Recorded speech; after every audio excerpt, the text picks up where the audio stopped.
नमस्कार दोस्तों। आज हम डिस्कस करेंगे class seventh history chapter 2 that is new Kings and kingdoms. मेरा नाम है दीपक और मैं आप सभी के सामने यह चैप्टर रिप्रेजेंट करने जा रहा हूँ। इससे पहले बेटा हमने चैप्टर 1 ऑलरेडी डिस्कस कर लिया है।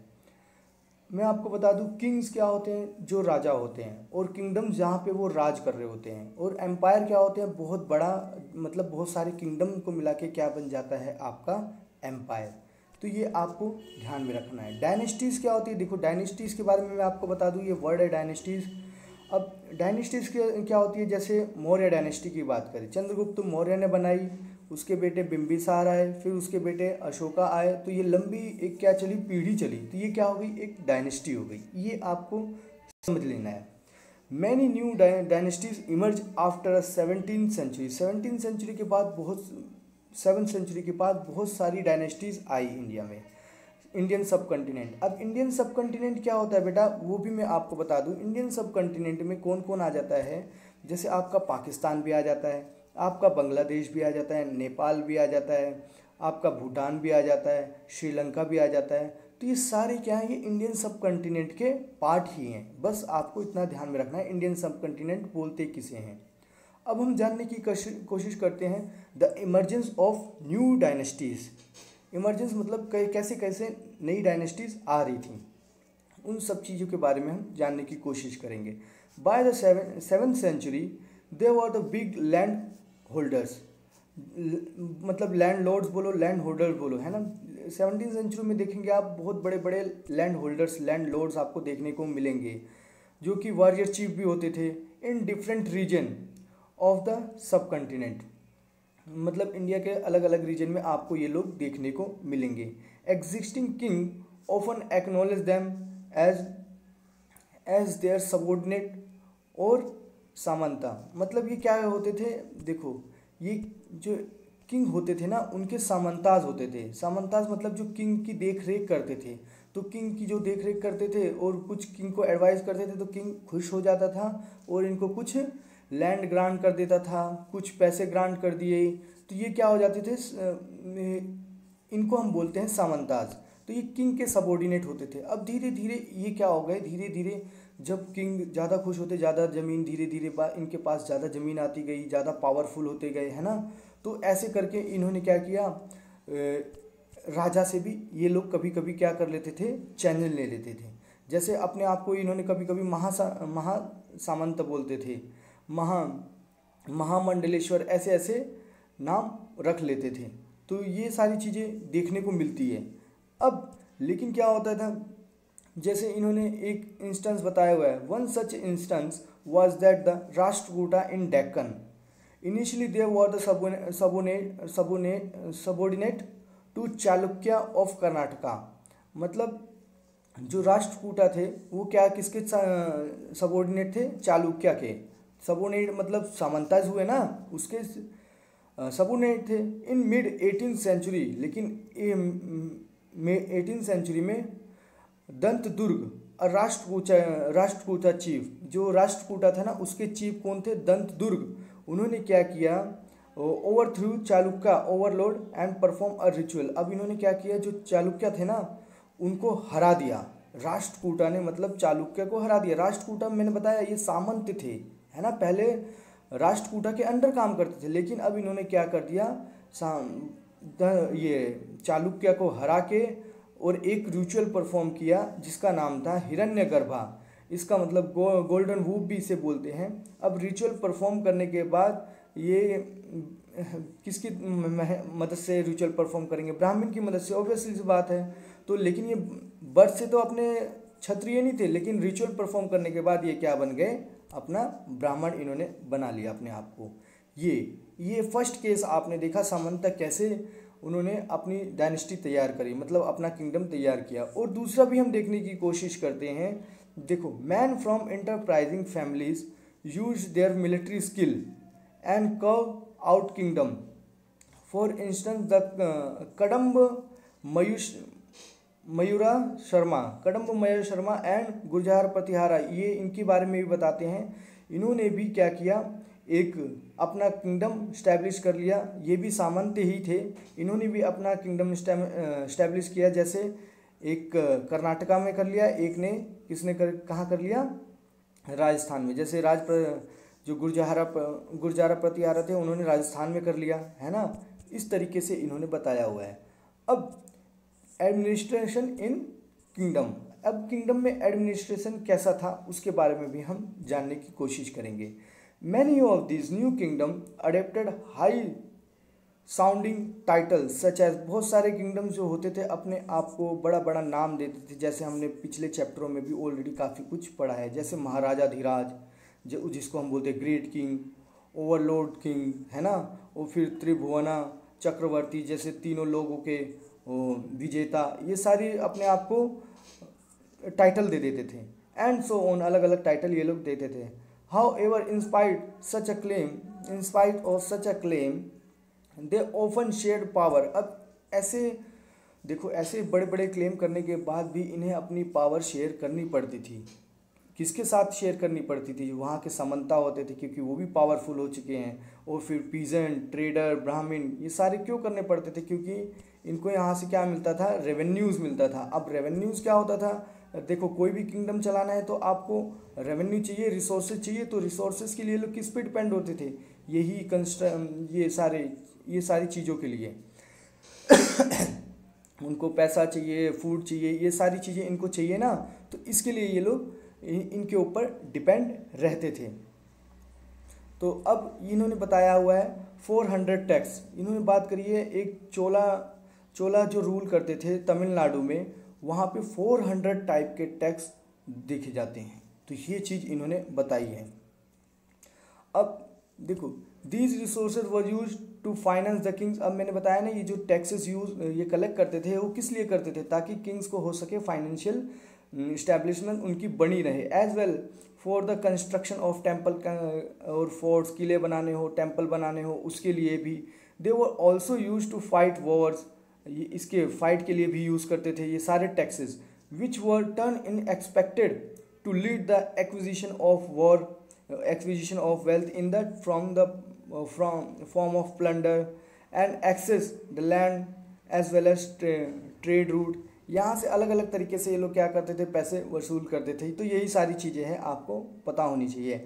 अब एक आते हैं प्रशस्ति एंड लैंड ग्रांट। जैसे कि मैंने प्रशस्ति आपको क्लास 6 में अच्छी तरीके से समझा दिया।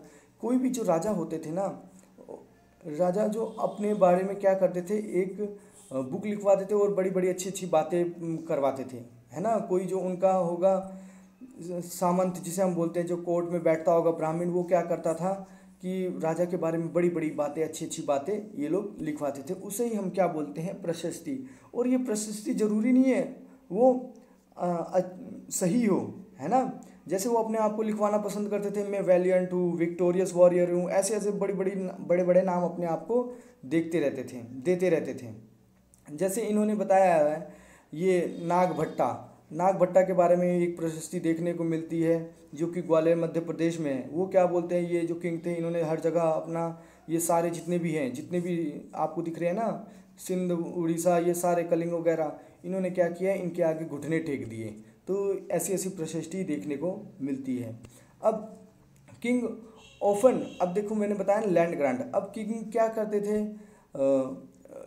रिवार्ड देते थे ब्राह्मण्स को जो इनकी प्रशस्ति लिखते थे। अब रिवार्ड में क्या देते थे? लैंड ग्रांट कर देते थे, ज़मीनें बहुत सारी देते थे। और उसका रिकॉर्ड कहाँ पे रखते थे? एक कॉपर प्लेट पे, है ना। कॉपर की प्लेट पे उस पर जितना उसने दिया है और जितना किसको दिया है, दोनों का ही नाम मेंशन करके ये लोग क्या करते थे? एक प्लेट पे लिख देते थे। इस तरीके से ये लोग चलते थे।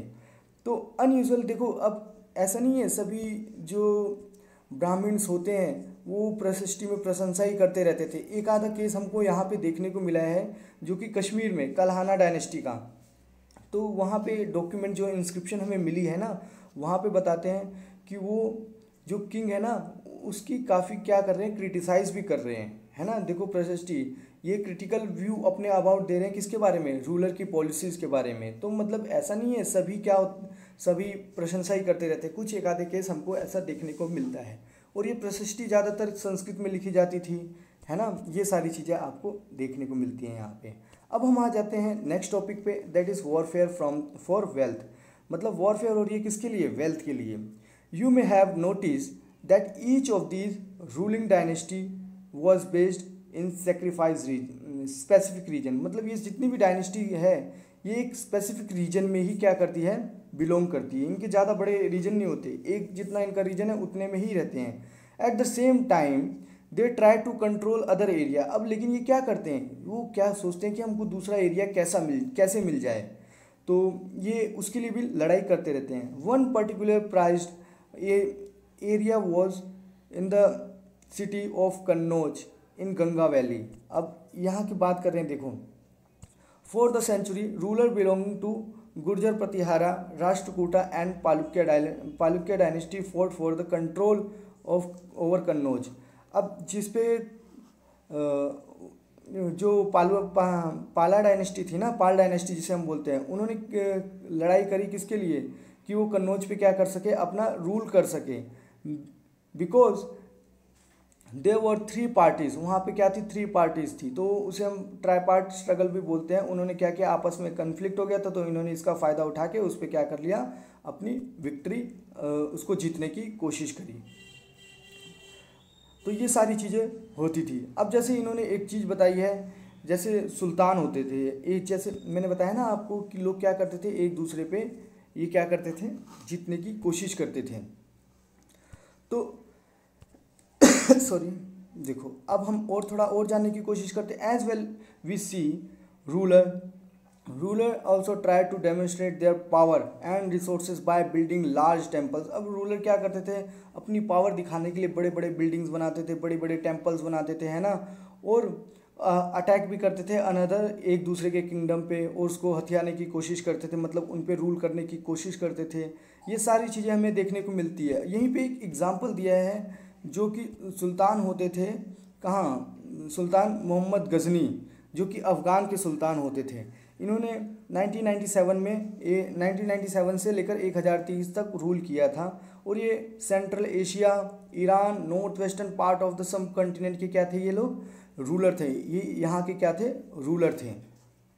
और काफ़ी फेमस है, इन्होंने काफ़ी बार अटैक किया था गुजरात के सोमनाथ मंदिर पे, तो ये आपको पता होना चाहिए बेटा।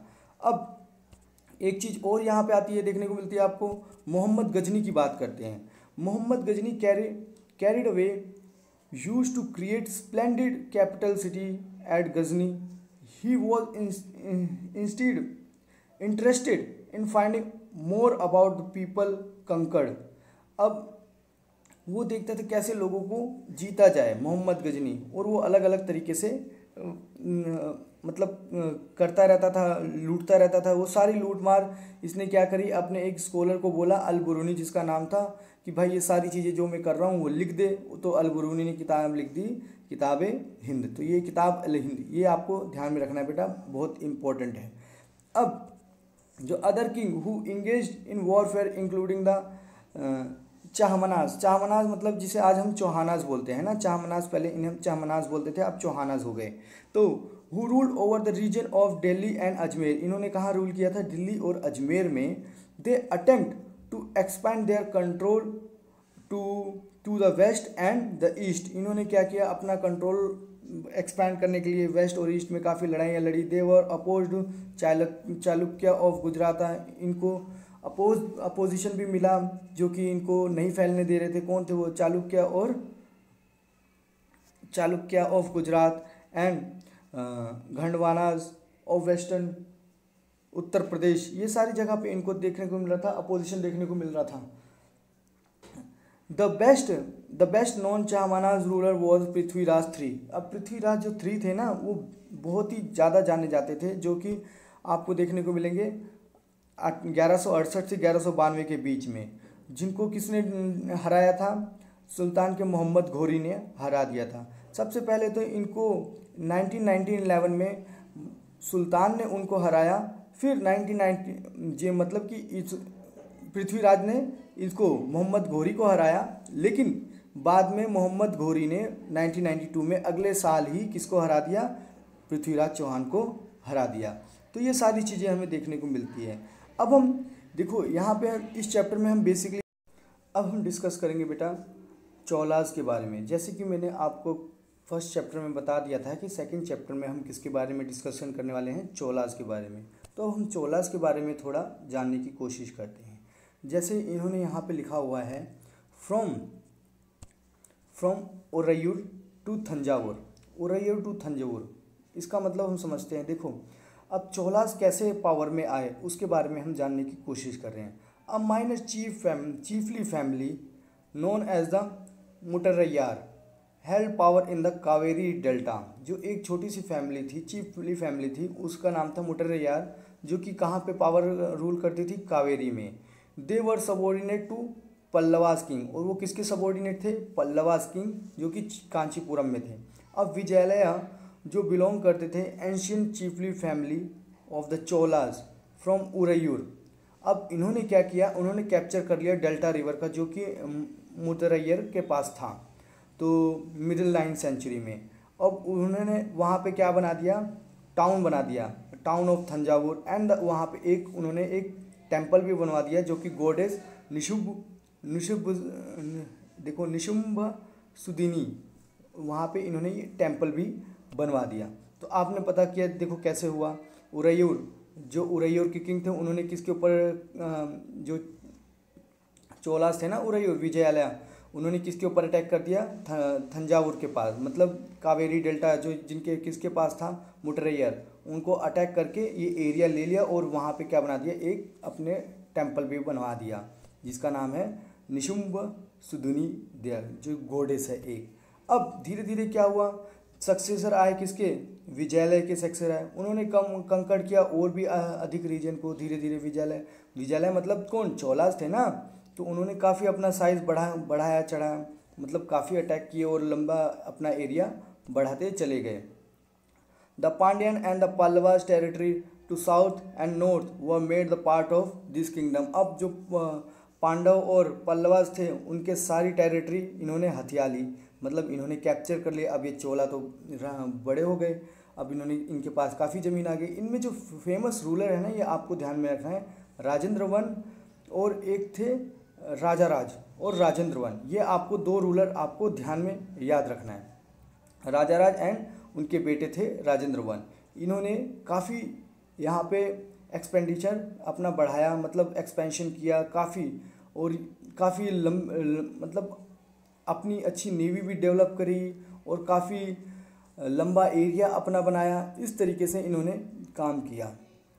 अब splendid temple and bronze sculpture, ये सारी चीज़ें यहाँ पे बनती थी। ब्रॉन्ज के स्कल्पचर बनाए जाते थे, मतलब मूर्तियाँ वगैरह बनाई जाती थी। अब इन्होंने क्या किया, बड़े बड़े टेम्पल्स बनाए, जैसे थंजावुर में मैंने आपको बताया, थंजावुर और गंगाईकोंडा चोलापुरम, यहाँ पे एक बड़े बड़े टेम्पल बनाए। जी किसने बनाए, राजा राज और राजेंद्र ने, ये जो कि बहुत सुंदर थे देखने में।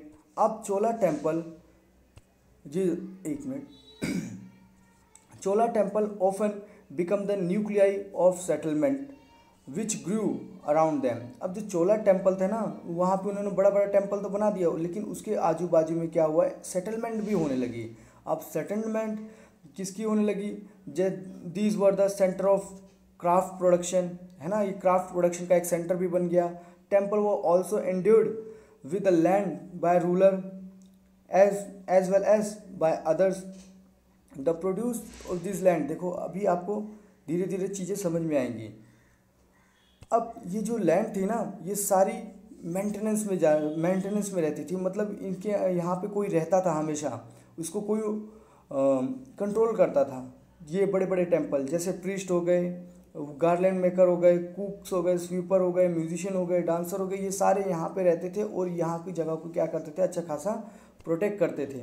तो ये सारे लोग यहीं पे रहते थे। In whether temple were not only the space of worship, मतलब आप बोल सकते हो टेम्पल खाली वर्शिप के लिए ही नहीं थे, लेकिन वहाँ पे लोग रहते थे। एक इकोनॉमिक हब हो चुका था, social culture and life as well. यहाँ पे ये सारी चीज़ें आपको देखने को मिलती थी। Among the craft associated with the temple making the bronze image, ये ब्रोंज की इमेज बनाते थे। Most of the distinctive Chola bronze आपको देखने को मिलती है। जो भी जो कि फाइनेस्ट है, आपके पूरे वर्ल्ड में फाइनेस्ट तरीके से जानी जाती है। हो सकता ये ज़्यादातर अपने डाइटीज़ होते हैं ना, देवी देवता, उनकी इमेज बनवाना पसंद करते थे, या तो जो इनके डिवोटीज़ होते थे ना, जो इनको बहुत मानते थे, उनकी इमेज ये लोग बनवाते थे। तो एग्रीकल्चर एंड इरिगेशन वहाँ का कैसा था, तो मैं आपको ये भी बता दूँ, many of these achievement of the Cholas were made possible through the new development in agriculture. मतलब ये सारी इतनी बड़ी इसकी किंगडम कैसे बना, तो उसमें बहुत बड़ा रोल रहा है किसका, एग्रीकल्चर डेवलपमेंट का। लुक मैप 2, आपने मैप 2 मैंने आपको दिखा दिया already. Notice that the river Kaveri branch of into the several small channel before emptying into the Bay of Bengal. मतलब जो कावेरी थी ना, उसकी अलग अलग ब्रांच निकल रही थी वो बे ऑफ बंगाल में जाने से पहले। मतलब ये कावेरी लास्ट में कहाँ पे जाती है, बे ऑफ बंगाल में, लेकिन उसकी बहुत सारी ब्रांचेस निकल रही थी, है ना। वो ब्रांचेस निकल रही थी, बहुत सारा पानी उन ब्रांचेस में जा रहा था, उन ब्रांचेस में पानी जा रहा था, जिसको हम नहर बोल देते हैं, कैनाल बोल देते हैं, है ना। अब वो क्या करते थे, उसका यूज़ करते थे हम किसके लिए, खेती के लिए। और ज़्यादातर यहाँ पे क्या उगाते थे, राइस की कल्टीवेशन यहाँ पे आपको ज़्यादा देखने को मिलती थी। अब ये लोग क्या करते थे, वहीं पे एक छोटा सा बांध भी तैयार कर देते थे। बांध मतलब देखो, जब इनको पानी की ज़रूरत होती थी तो ये क्या करते, देखो अभी मैं आपको बताता हूँ। देखो जैसे ये नदी फ्लो हो रही है, तो यहाँ पे क्या कर देते थे, एम्बार्कमेंट लगा देते थे। एम्बार्कमेंट मतलब क्या होता था, पानी रुक जाता था, और जब पानी की ज़रूरत होती थी तो उसको खोल देते थे, तो ये क्या हो जाता था, पानी बह जाता था, और फिर ये यहाँ से क्या करते थे, सिंचाई वगैरह अच्छी खासी कर सकते थे। तो इस तरीके से यहाँ पे देखने को मिलता है। मतलब एग्रीकल्चर यहाँ का बहुत ही अच्छा खासा डेवलपमेंट था। ये देखो एम्बार्कमेंट इन्होंने दिखाया हुआ है। तो ये सारी चीज़ें आपको यहाँ पे देखने को मिलती है। अब हम आ जाते हैं administration of the empire. Empire का यहाँ के जो एम्पायर था, चोला एम्पायर, जो कि तमिलनाडु में ही आपको मैक्सिमम देखने को मिलता है, साउथ इंडिया में देखने को मिलता है। वहाँ का एडमिनिस्ट्रेशन कैसा था वो हम जानने की कोशिश करेंगे चोला का। तो देखो administration organise, how was the administration organised. देखो settlement of a peasant known as ur, जो पीजन की जो सेटलमेंट होती थी ना, उसे क्या बोलते हैं, अर। ये आपको ध्यान में रखना है। Become the prosperous with the spread of irrigation and agriculture. मतलब देखो प्रॉस्परस थे वहाँ के लोग, क्यों, क्योंकि वहाँ पे अच्छी खासी इरीगेशन फैसिलिटीज़ थी, एग्रीकल्चर अच्छा खासा हो रहा था। अब जो ग्रुप थे ना बहुत सारे किसानों के, उनको लार्जर ग्रुप को हम क्या बोलते थे, नाडू। तो अब बहुत जो मतलब एक गांव में किसान है तो वो तो प्रॉस्परस थे, मतलब बहुत सारे जो किसान का ग्रुप मिल जाता था, उसे क्या बोलते थे, नाडू। तो ये आपको ध्यान में रखना है। The village council of the Nadu had several administration function. अब विलेज काउंसिल होता था नाडू का, उसके अलग अलग फंक्शंस होते थे, including the dispensing justice and collecting tax. ये सारी चीज़ें वो करता था। Rich peasant of the Vellala caste exercise the considerable control over the affair of the Nadus under the supervision of the central Cholas government। मतलब जो बड़े बड़े पीजेंट होते थे वो सारे कंसीडर किए जाते थे एज अ, जो भी आपका हेड बनेगा वहाँ का, है ना, नाडू का। तो वही लगभग बड़े बड़े किसान ही आपको देखने को मिलते थे। The Chola king gave some rich land owner title. जैसे जो चोला के किंग होते थे ना, जो बड़े बड़े लैंड ओनर थे ना, उनको कुछ टाइटल भी देते थे। जैसे देखो इन्होंने दिया हुआ मेहुंद वेलन मतलब जो पीजेंट है 3 किंग को सर्व कर चुके हैं उनको बोलते हैं। और अरियार जो चीफ होते हैं, ऐसे मतलब बड़े बड़े टाइटल भी दे देते थे। कौन, चोला लोग, किसको, बड़े बड़े किसानों को, जो लैंड ओनर होते थे। एज एक्सेट्रा ये सारी चीज़ें देते थे एज मार्कर ऑफ रिस्पेक्ट, एक रिस्पेक्ट के तौर पे। तो and interested the important office of the state and the centre. अब ये कुछ टाइप ऑफ लैंड है, देखो जो कि इंस्क्रिप्शन में आपको चोला इंस्क्रिप्शन में देखने को मिलता है। वेलन वग्गी मतलब जो नॉन ब्राह्मण होते थे पीजेंट, उनको हम बोलते थे वेलन वग्गी, उनकी जो प्रोप्राइटर्स होते थे। अब ब्रह्मदेव मतलब जो ज़मीन ब्राह्मण को दी गई है। शाला भागा जो ज़मीन मेंटेनेंस, जो ज़मीन किसके लिए यूज़ हो रही है, मेंटेनेंस ऑफ स्कूल के लिए हो रही है। और देवदाना जो कि टेम्पल्स को दान दे दी जाती थी। और ये पली चम्मदाना मतलब जो डोनेट हो जाती थी किसको, जैन इंस्टीट्यूशन को ये लोग डोनेट करते थे। तो जैन धर्म भी वहाँ उस समय था, तो आप समझ सकते हो। तो इस तरीके की ये सारी चीज़ें देखने को मिलती है। जैसे we have seen the Brahmans often receive the grant और द ब्रह्मदया। मैंने बताया ना, ब्रह्मदया, ब्राह्मण रिसीव करते थे, ब्रह्मदया मतलब जमीन रिसीव करते थे किससे, चोलास किंग से। As result large number of Brahmana settlement emerge in the Kaveri valley. तो आप देखो कि बहुत जब ज़मीनें देने लगे किसको, ब्राह्मण्स को, तो ज़्यादातर ज़मीनें कहाँ पे मिल रही थी उन्हें, कावेरी के किनारे।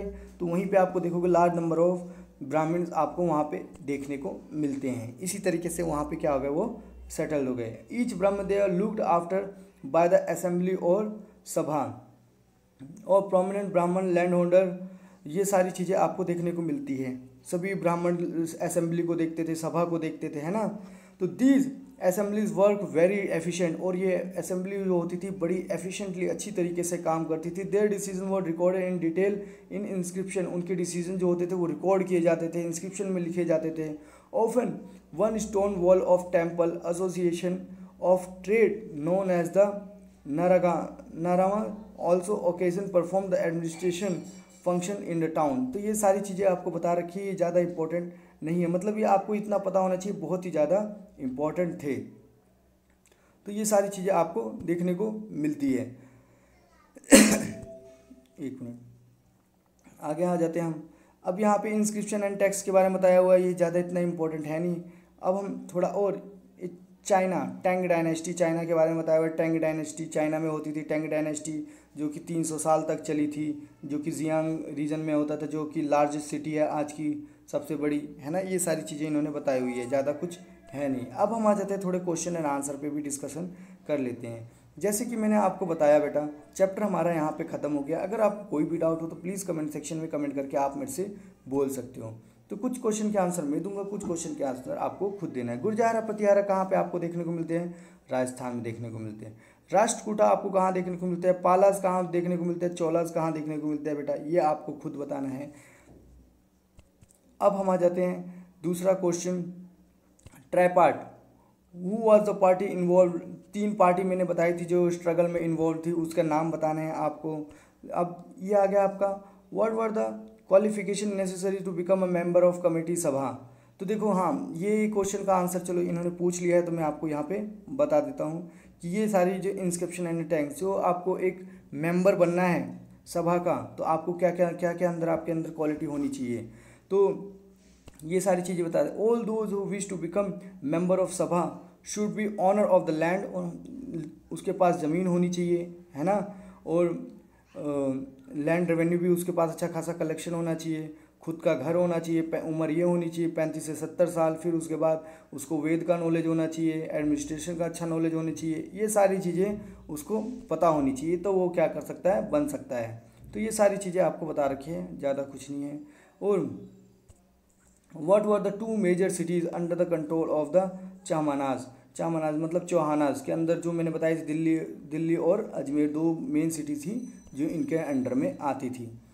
How did the Rashtrakuta become powerful. Rashtrakuta powerful कैसे बन गए, किसको हराया, मैंने बताया था अभी राष्ट्रकूटा ने किसको हराया और वो पावरफुल बन गए। राष्ट्रकूटा क्या थे, एक सामंती थे, सामंत ने किसको हरा दिया, किंग को हरा दिया। तो कौन से किंग थे वो आपको बताना है।